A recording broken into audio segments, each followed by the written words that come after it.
Bonsoir à tous, mesdames et messieurs, et bienvenue au journal sur Camioz 24. Au sommaire de cette édition, modernisation du système d'information des douanes. Le Cameroun bénéficie de l'appui technique coréen. Un protocole d'entente vient d'être signé entre les douanes de ces deux pays. Et puis, un laboratoire régional de référence en métrologie au profit de l'Agence des normes et de la qualité sera bientôt opérationnel au Cameroun. Le site en construction vient d'être visité par un expert technique international. Voilà pour les titres. Mesdames et messieurs, une fois de plus, bonsoir et bienvenue au journal sur Camioz 24, un laboratoire régional de référence en métrologie au profit de l'Agence des normes et de la qualité sera bientôt opérationnel au Cameroun. Les études encadrées par l'expert technique international Jean-Yves Aria ont été confiées à un bureau d'études camerounais. La construction est également réalisée par une société camerounaise. L'ensemble fait l'objet d'un suivi rigoureux par un ingénieur des marchés relevant du ministère des marchés publics. Visite du chantier avec Jean-Pierre Bitongo et Marcel Vondo Abin. Il faut dire que le Cameroun, comme les pays de la zone CEMAC, a besoin d'un laboratoire de météorologie pour se développer. Un laboratoire en lien avec le système mondial de météorologie pour que les mesures prises au Cameroun aient la même signification dans tous les autres pays. Il s'agit donc d'une construction très particulière. Le marché a été scindé en plusieurs lots. Le premier est terminé et réceptionné. Le deuxième, qui est en cours, concerne la construction du bâtiment central qui comprend deux parties. L'administration incluant 2 salles de formation et les laboratoires, les bâtiments annexes pour la sécurité et la réception du matériel des clients. C'est un bâtiment qui, dans sa conception, a intégré des éléments bien particuliers. Dans les laboratoires, dans le béton, nous avons coulé des mousses anti-vibration. De sorte que quand nous travaillerons dans le laboratoire, dans la pièce du laboratoire, car ce bâtiment de l'ensemble des laboratoires va contenir une dizaine de laboratoires différents. Un laboratoire pour la métrologie des masses, pour vérifier les masses par rapport aux balances. Un laboratoire pour la température. Un laboratoire pour la pression. La pression, ça va être pour la pression des pneus. Des véhicules par exemple. Nous aurons un laboratoire pour les volumes. La quantité de carburant, elle est vendue au volume. Donc nous aurons ainsi des laboratoires dans différentes grandeurs, une dizaine de laboratoires. Et bien dans chacune des pièces de laboratoire, la dalle au sol, elle intègre une mousse qui isole le laboratoire en termes de vibration. Toutes les fondations ont été ceinturées d'un fil de cuivre pour protéger le bâtiment des rayonnements électromagnétiques. C'est les perturbations par les fréquences. Nous ne sommes pas loin de la présidence, il y a la télévision à côté, donc il y a beaucoup de fréquences dans l'air qui peuvent perturber les mesures. Il y aura des climatisations très spécifiques. Un laboratoire de métrologie est climatisé 24 heures sur 24, 7 jours sur 7. C'est le plus difficile qui reste à faire. Les finitions du bâtiment, l'électricité et la climatisation dont le marché sera lancé en 2016. Puis viendra le tour des recrutements des personnels techniques qui travailleront dans la dizaine de laboratoires prévus et des achats de matériel et autres équipements. La mise en service du laboratoire régional de référence en météorologie est programmée pour 2017. Voilà, il s'agit bien sûr d'un laboratoire en métrologie. Parlons toujours de ce laboratoire de référence. Parlons donc de ce laboratoire avec le point de presse organisé par l'administration de l'Agence des normes et de la qualité sur le site de construction du dit laboratoire à Dragage à Yaoundé.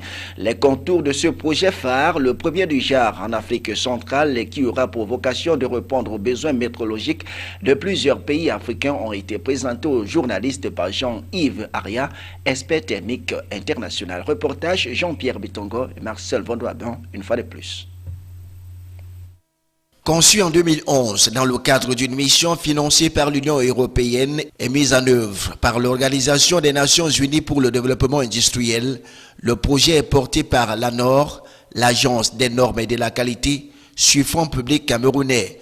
C'est donc l'ANOR qui, pour développer la qualité au Cameroun, a entrepris toutes les démarches pour permettre à ce laboratoire de voir le jour. C'est le Cameroun qui a, dans le cadre de ses excellentes relations avec l'Union européenne et l'ONUDI, fait la démarche pour ce chantier. Et c'est le Cameroun qui aujourd'hui a toute la dynamique pour le faire. Si demain un autre pays de la zone CEMAC veut le faire, qu'il le fasse. Nous recevrons, nous étudierons ces demandes. Votre pays a été dynamique, a mis en place toute une équipe. Alanor qui se déploie à vitesse grand V. Voilà, le monde avance avec ceux qui veulent avancer. À la question de savoir pourquoi le Cameroun a choisi pour développer ce projet stratégique et complexe adopté par le gouvernement de la Communauté économique et monétaire de l'Afrique centrale, l'expert technicien international répond. L'Union européenne a financé un certain nombre de programmes d'appui et en 2011, sur fond de l'Union européenne et du Cameroun, l'Organisation des Nations Unies pour le développement industriel, l'ONUDI, a donc collecté ces fonds et organisé une mission d'assistance technique. Donc, dès 2011, l'ONUDI a aidé le Cameroun à concevoir son laboratoire de métrologie. Puis, une fois que le laboratoire a été conçu de façon théorique dans un dossier, le Cameroun a validé et a dit nous avons besoin de construire ce laboratoire. Et aujourd'hui, 2015, c'est le chantier qui est ici. Il y a donc eu un travail exceptionnel de concertation entre l'ONUDI, l'Union européenne qui a été le bailleur de fonds, mais pas uniquement, le Cameroun aussi finance une partie du dossier. Eh bien, cet ensemble, ce partenariat, a permis autour de l'ANOR, grâce au dynamisme de l'ANOR, de lancer ce projet. Et concernant la plus-value qu'apportera ce projet, Jean-Yves Arian est clair. C'est un investissement, mais qui a une valeur ajoutée pour le Cameroun gigantesque.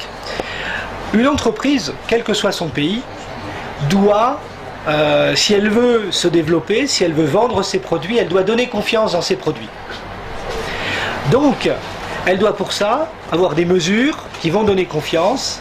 Et ces instruments de mesure, dans toute entreprise de l'économie camerounaise, ces instruments de mesure doivent être étalonnés.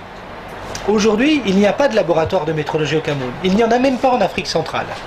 Donc les entreprises, elles ont deux choix. Soit elles vont à l'étranger, et ça leur coûte très cher, soit elles ne vont pas à l'étranger, elles ne font rien, et elles font comme elles peuvent avec les moyens du bord, et elles ne sont pas performantes.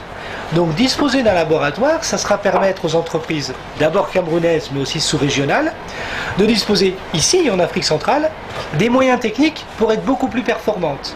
Elles seront plus performantes en leur coûtant moins cher. Donc la plus-value, elle est immédiate.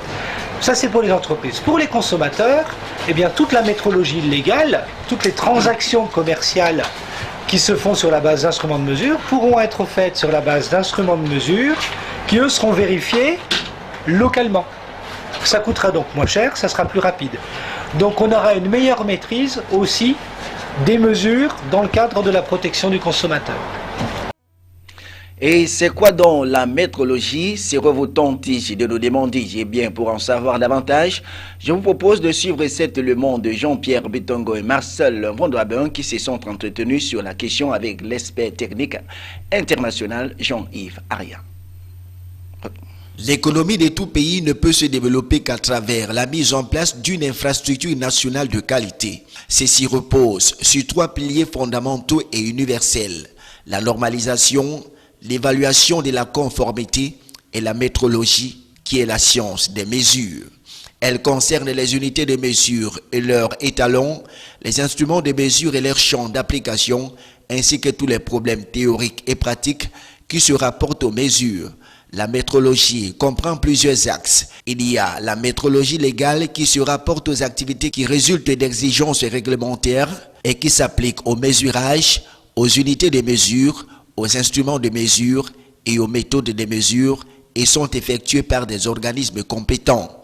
La métrologie scientifique qui vise la recherche en vue d'améliorer les définitions des unités et leur réalisation matérielle. Il y a également la métrologie industrielle qui permet de fournir les moyens de mesure précis permettant aux entreprises de mesurer et de contrôler leur processus de fabrication. La métrologie scientifique ou fondamentale qui s'intéresse à l'organisation et au développement des étalons de mesure et la métrologie industrielle qui s'assure du bon fonctionnement des instruments de mesure utilisés en industrie. La métrologie, c'est tout ce qui va permettre de donner confiance dans un résultat de mesure. Vous allez acheter du poisson sur le marché, on va vous le vendre au kilogramme. Vous allez acheter de l'essence, on va vous la vendre au litre. Mais quand vous payez, qu'est-ce qui vous garantit que vous avez bien cette quantité-là? L'industriel qui fabrique, qui règle son process de fabrication, de température, il a besoin que dans l'agro-industrie, il fasse la préparation alimentaire à telle température, c'est pas plus, c'est pas moins. Donc il y a de la mesure absolument partout. Et il faut avoir confiance dans un résultat de mesure. Pour ça, un résultat de mesure, pour avoir confiance, eh bien il faut avoir des instruments de mesure qui vont être étalonnés avec des étalons. La mesure prise au Cameroun, elle est la même signification que celle qui sera prise au Gabon, à Bangui en Centrafrique, mais aussi à Pékin en Chine ou à Sao Paulo.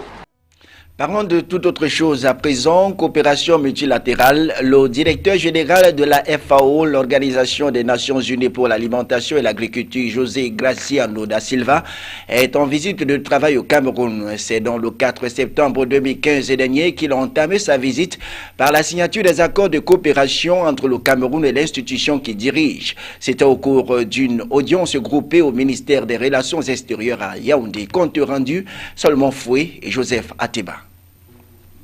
Autour d'une table, plusieurs membres du gouvernement, dont le département ministériel, entretiennent des liens séculiers avec la FAO. Il s'agissait des ministres Lazare Essimé-Meunier de l'Agriculture et du Développement Rural, Emmanuel Bondé des Mines, de l'Industrie et du Développement Technologique, Dr Taïga de l'Élevage, des Pêches et des Industries Animales et Issa Tirouma Bakari de la Communication, ainsi que de la secrétaire d'État auprès du ministre des Forêts et de la Faune, Madame Koulsoumi Aladi, épouse Bokar, tout sous la coordination de Pierre Mokokombonjo, le ministre des Relations extérieures.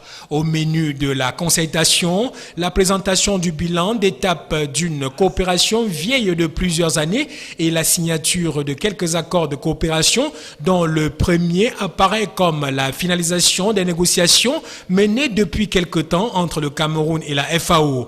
Il porte sur la transformation de la représentation de la FAO à Yaoundé en un bureau de partenariat et de liaison avec en substance la mise en place d'un fonds fiduciaire unilatéral dédié à la solidarité et à la sécurité alimentaire en Afrique.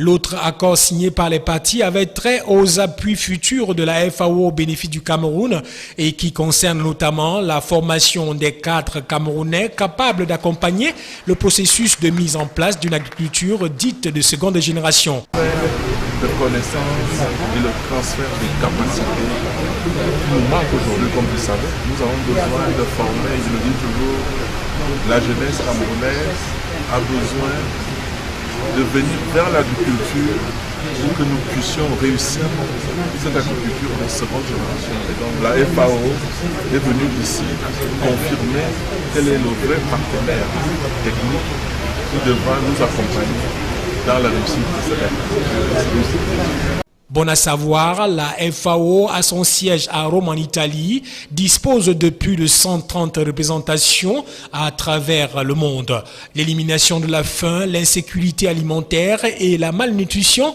sont au cœur de son action. Une action dont les principales déclinaisons sont orientées vers une production durable de l'agriculture, la pêche et la forêt. Pour y arriver, la FAO facilite l'accès aux informations et technologiques requises, met en œuvre des systèmes agricoles et alimentaires inclusifs et améliore la résilience des moyens d'existence face à des menaces ou en situation de crise. Le ministre des Finances, Alamine Ousmane Meya, a présidé cette semaine à Yaoundé la cérémonie des signatures du protocole d'entente entre les douanes camerounaises et coréennes et du contrat de partenariat entre l'État du Cameroun et la société coréenne Campas pour la modernisation du système d'information des douanes camerounaises. Les détails, Jean-Pierre Betongo, Marcel Vondrabon, Éric Ticheux. La cérémonie qui avait pour cadre le Yaoundé Hilton Hotel s'est déroulée en présence, entre autres, du ministre Emmanuel Nganoudjou Messi de l'économie, de la planification et de l'aménagement du territoire, de l'ambassadeur de la Corée au Cameroun et du vice-commissaire en charge des douanes coréennes depuis près d'une décennie. Les objectifs de recettes assignés à l'administration des douanes camerounaises par le gouvernement sont en hausse d'année en année. Au 30 juin 2015, le cumul des recouvrements de la Direction générale des douanes est d'environ 348 milliards de francs CFA pour des objectifs de 346 milliards, soit un taux de réalisation de 101%. C'est depuis 2005 que la Direction générale des douanes a enclenché un ambitieux programme de modernisation de la gouvernance douanière. Et le savoir-faire coréen en la matière a séduit la directrice générale des douanes, Minette Libon-Lilikan. La partie coréenne nous apporte son expérience et son expertise parce que dans le monde entier, le système douanier coréen est classé parmi les meilleurs. Et au moment où nous avons des défis à relever, il fallait se rapprocher de ceux qui excellent déjà en la matière. Et si la douane camerounaise suit ce que la partie coréenne va nous apporter, vous-même vous verrez la différence.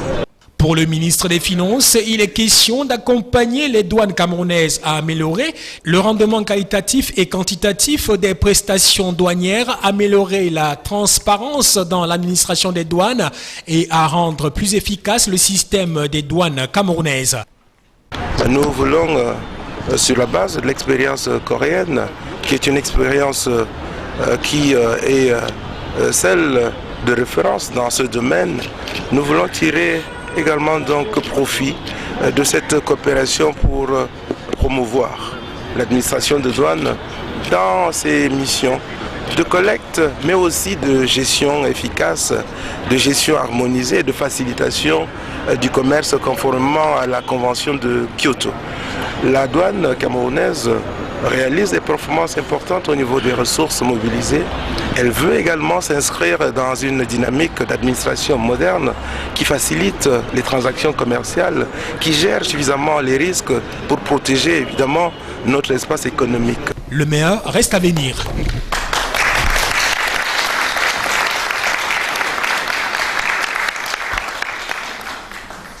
Attentat du 3 septembre 2015 dernier à Kirawa, on en parle encore avec la communication de Issa Chiroma Bakary. Le porte-parole du gouvernement a présenté à la presse camerounaise le bilan de ce double attentat qui a fait une vingtaine de morts et près d'une centaine de blessés, près de 150 blessés. Synthèse de cette rencontre avec les hommes des médias, Jean-Pierre Bitongo, Marcel Vondoaba. Au cours de ce point de presse, Issa Chiroma Bakary a fait le point des actes barbares de Kirawa qui surviennent 5 semaines après les délits enregistrés dans la région de l'extrême nord.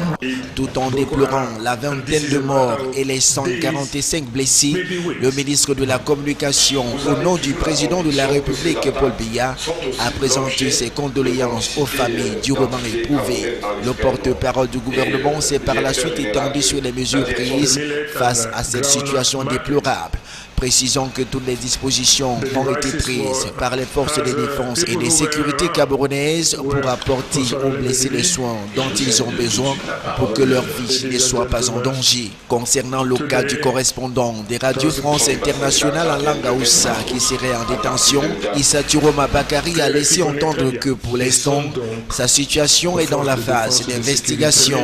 À la fin de son propos de circonstances, le ministre de la Communication a demandé à toutes les personnes présentes à cette rencontre de redoubler de vigilance face à cet adversaire commun qui est Boko Haram. Voilà, c'est avec cet élément que nous mettons donc un terme à ce journal. Mesdames et messieurs, merci de l'avoir suivi. Bonsoir à tous et à toutes.